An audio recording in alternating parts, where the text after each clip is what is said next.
मैंने आश्चर्य नहीं पी।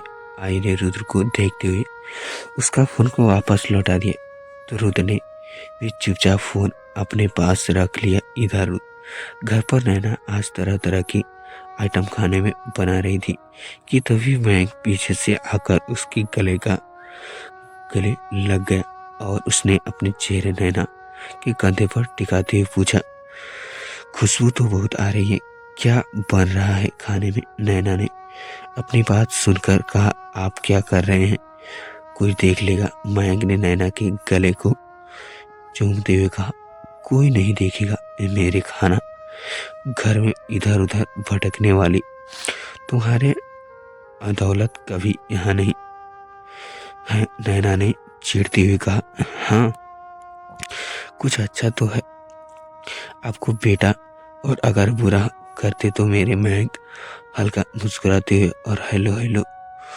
से नैना को गले को कई बार छूते हुए कहा, वो तो मैं ऐसे ही तुमसे चिढ़ता रहता हूँ, तुम कहाँ से लाई हो, ये मेरी है अदालत। नैना ने मयंक को दूर ढकेलने की कोशिश की थी तभी कर दी है।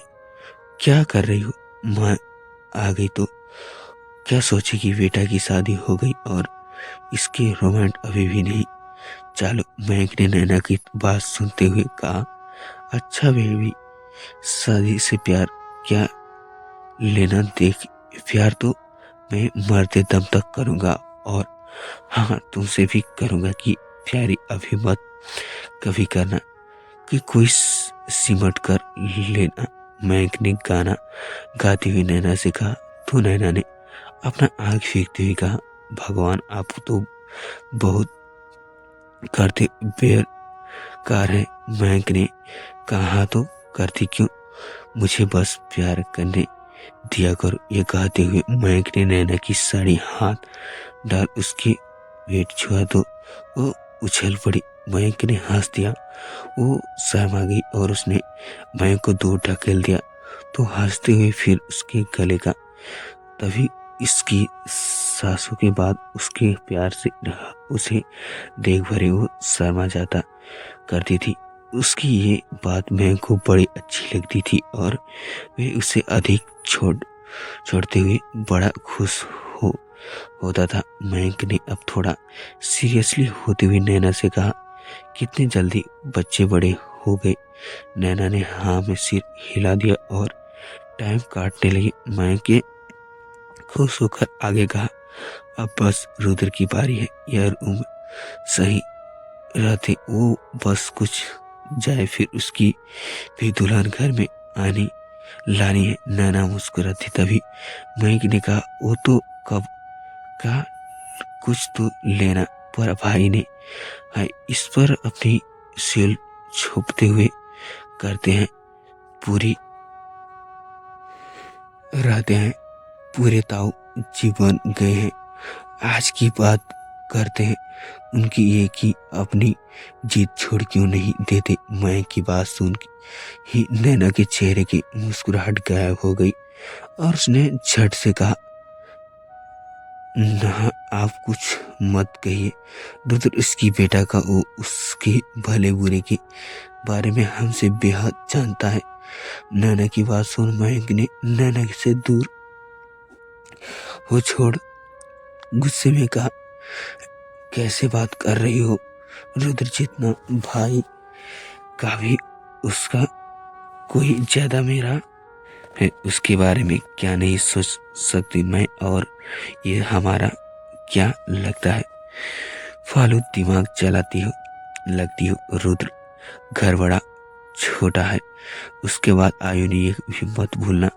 इतना कहकर मयंक अब नाराज हो गई, वहां से चला गया। नैना ने उसे जाते देख जैसे ही घर की मुड़ा किचन के दरवाजे पर खड़े देख जल्दी से आपका ध्यान काम में लगने लगा कि घर की बेड कलम काफी पुराने बेड थी। उसके मयंक को नैना को भागते हुए उसे डांटते हुए सुन लिया था। मुस्कुराते हुए अंदर आई और उसने नैना को कहा, मयंक भाई भी ना हर वक्त आप पर ही चिल्लाते रहते हैं, कभी आप भाई भाभी को कुछ भी नहीं कहते। आप तो किस तरह से पूरे घर को संभालती हो, यह आपकी तारीफ करे और जा। जबकि सोनम भाभी को घर को दूर कभी किचन तक भी झांकने नहीं आती। नैना की आंख भरी आई। कमाल की बात सुनकर उसके बाद छोड़ उस पर भी भगड़ते हुए कहा, दीदी आप मुझ पर हाथ चलाए हैं, वैसे भी लेट आए हैं। कमाल नैना की बात सुन जल्दी से काम में लग गई। तभी नैना ने किचन की बड़ी से आती कार को हॉर्न की आवाज सुन तो मुस्कुराया हुआ चेहरा खिल उठा और वो जल्दी से अपने हाथ में देकर किचन से बाहर निकल गई। इधर न मैन के गेट को खोलने रुद्र की कार आकर घर के मेन डोर पर जा रुकी। इसू ने अब जल्दी से अपना चेहरे को स्माइल ओढ़ ली और वो बाहर निकली तो देखा सोनम और अर्चना जी, साथ ही उनके पीछे उसकी माँ नैना खड़ी हुई थी। घर की सीढ़ियां चढ़ इसू डोर तक पहुंच उन सबको देख उसके आंख भर आई। इधर वहीं अर्चना जी के हाथ फैला उसे अपनी बाहों में लेते हुए कहा, मेरी बच्ची अर्चना जी के पास सोनम ने इसू को गले लगा उसका सिर को चूमते हुए कहा, सच में बहुत ही सुंदर लग रही हो, नजर न लगे किसी की। सोनम की बात सुन अर्चना जी इसू को उस मुस्कुराते हुए देखने लगी। नहीं नेवेली दुल्हन इसू आज अलग ही लग रही है। वही नैना, वो तो उसे देखती ही रह गई थी। इसू अब उसके गले लगी तो नैना भी उसे आंख बंद भर आई थी। उसकी बेटी कितनी जल्दी बड़ी हो गई।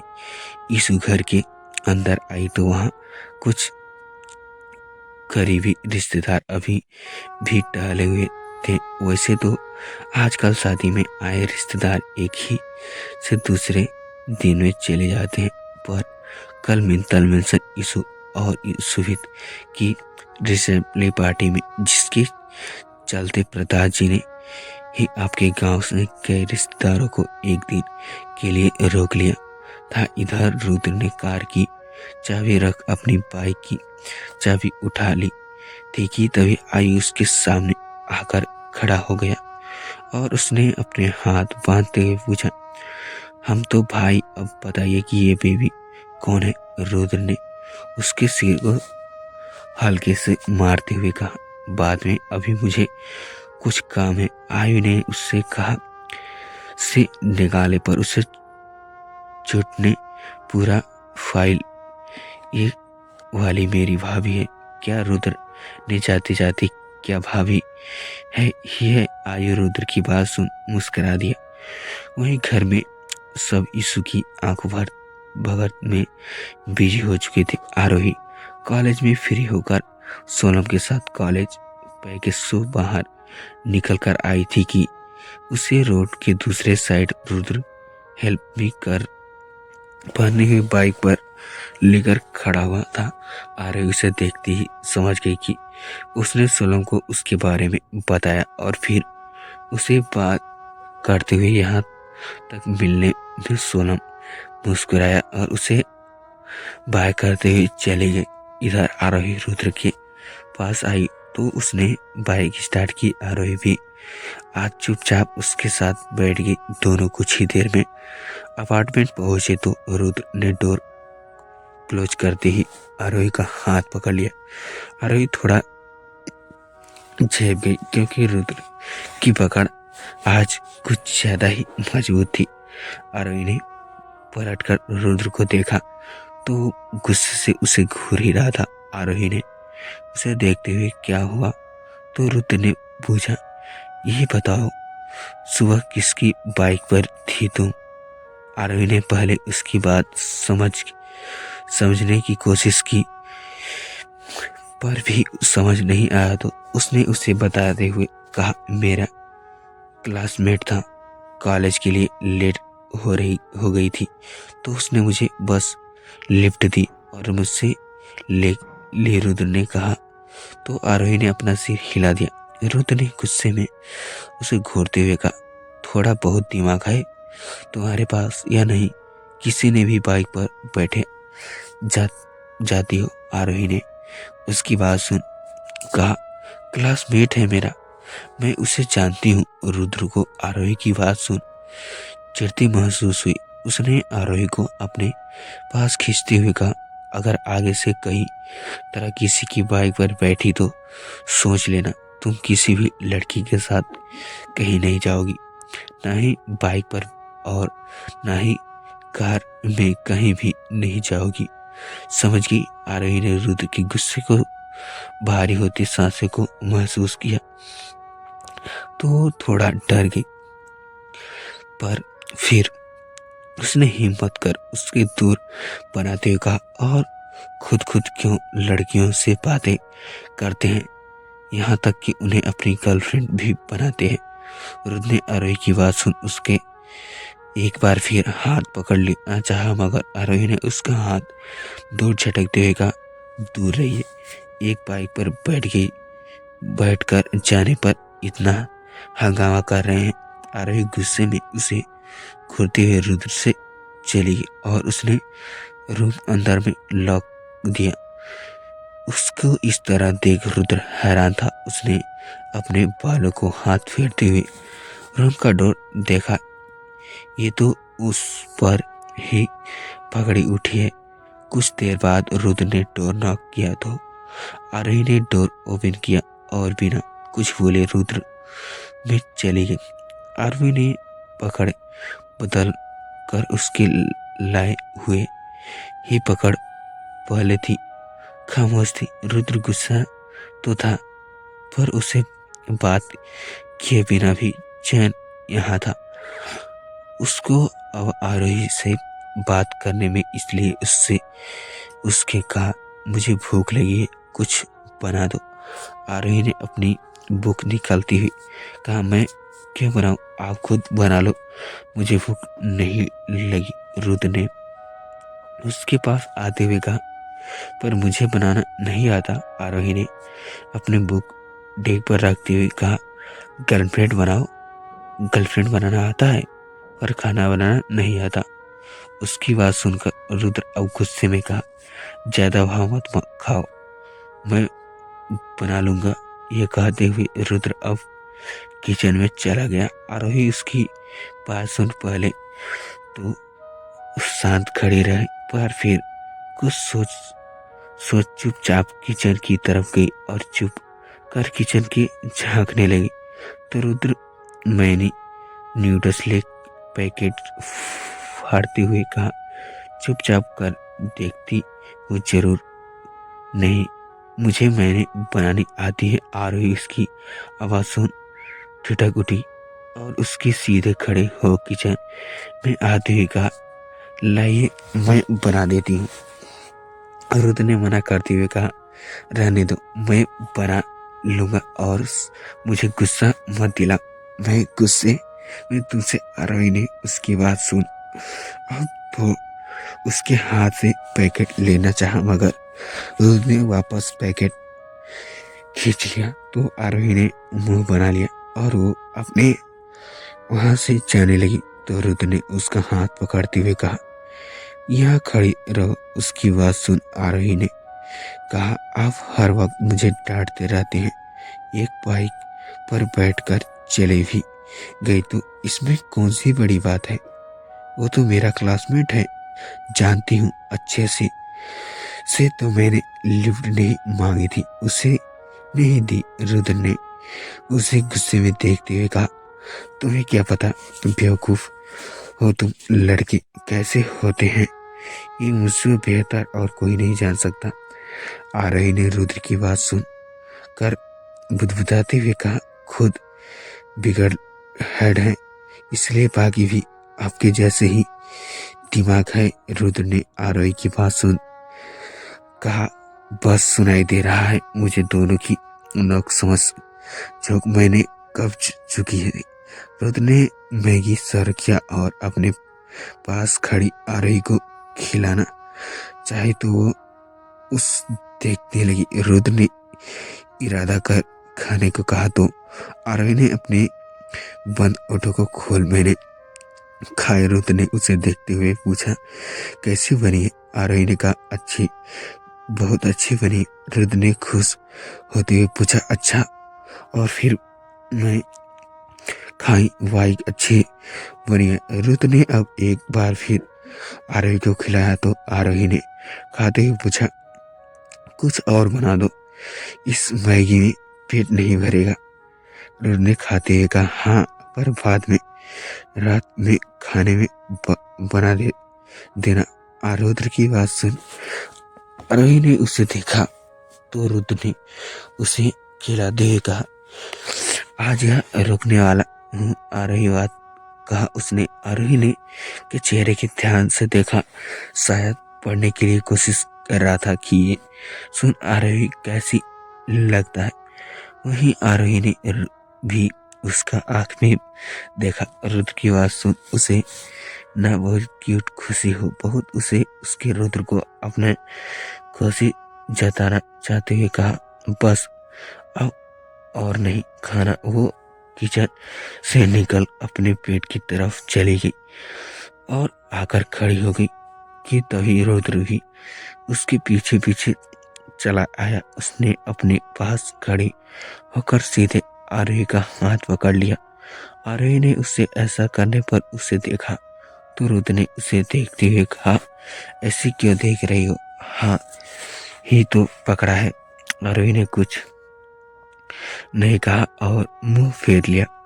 रुद्र के हाथ पकड़ने से ही उसकी पकड़ बहुत उड़ने लगी थी, एक गुदगुदी सी होने लगी थी उसे। तभी रुद्र ने कहा, परसों मनाली जा रहा हूँ, एक म्यूजिक डायरेक्टर ने फाइनल मुझे लॉन्च किया है।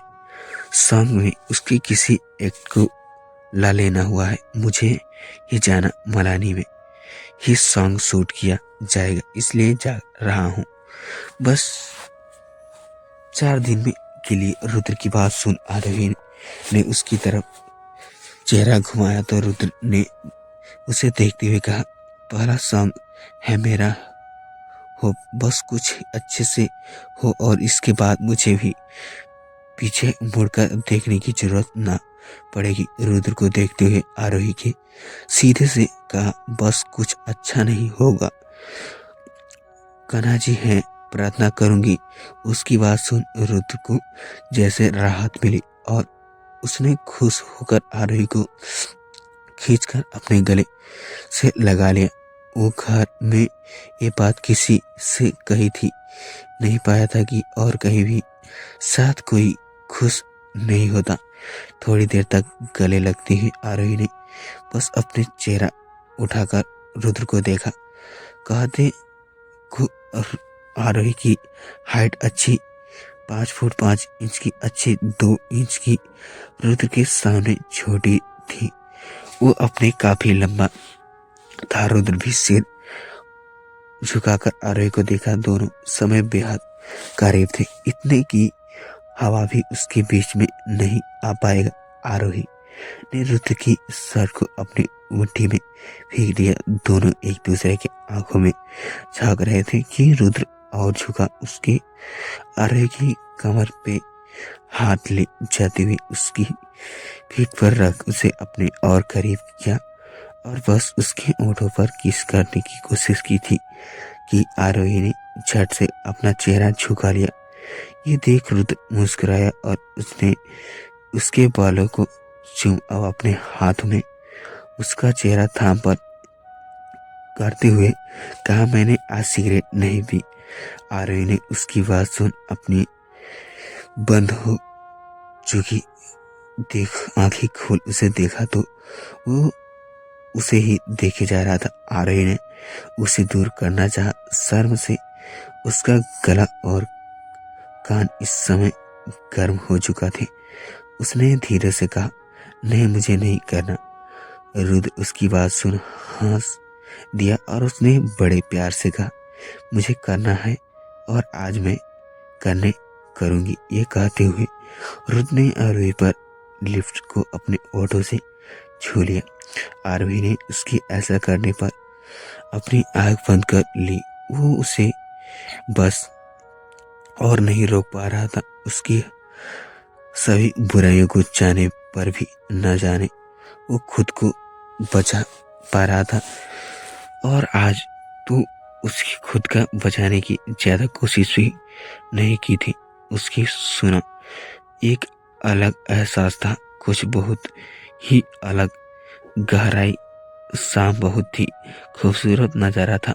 उसे उस पर रुद्र का एहसास उसके पकड़ने को शोर को अधिक बढ़ा चुका था। वहीं रुद्र भी अपनी आंखों बंद कर बड़े प्यार से उसके ऊपर लिखकर काफी देर तक चूमता रहा। और अब जैसे ही उसने उसके लोअर लिप को शक किया कि तभी उसका फोन बजा।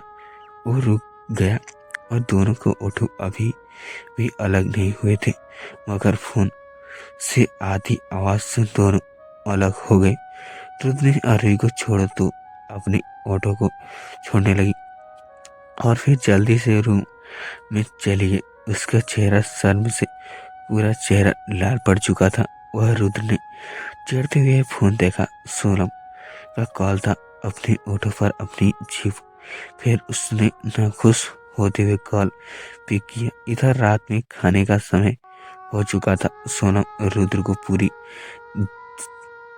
दिन से देखा नहीं तो उसने उसे कॉल किया और कॉल पिक करते ही उसने डांटने लगती हुई कहा, कहाँ हो तुम? दिन भर घूमते ही रहते हो, घर आओ, तुम्हारा पापा आने वाले हैं। रुद्र ने उसकी बात सुनकर हाँ कहा तो सोनम ने कहा, कटकर घबराते हुए कहा, न जाने कहा ध्यान है इस लड़के का ये कहते हुए वो वापस अर्चना जी को यीशु के पास बैठ गई।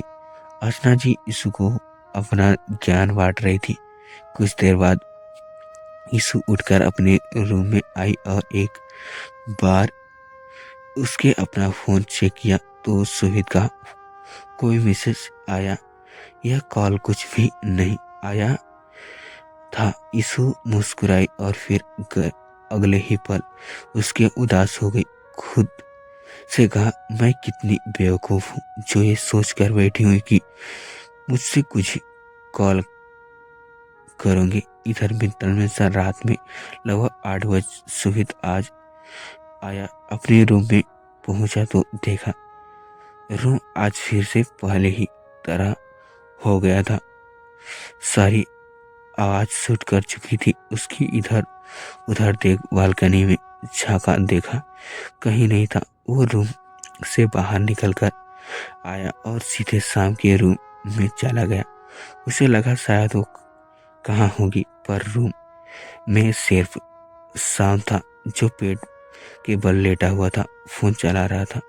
सुहित को देख उसके पूछा, भाभी भी बगैर रूम में मना है, नहीं लग रहा क्या? सुहित ने उसकी बात सुन चिढ़ते हुए कहा, वो मैं कहा? शाम ने सुहित की बात सुन हैरानी से उसे देखते हुए कहा, पूछा, क्या आपको नहीं पता? भाभी तो आपको छोड़कर चली गई।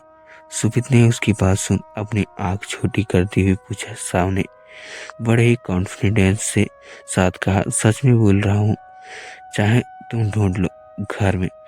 आपको आपका बताया ब्रेकफास्ट नहीं खाया तो नाराज होकर चली गई।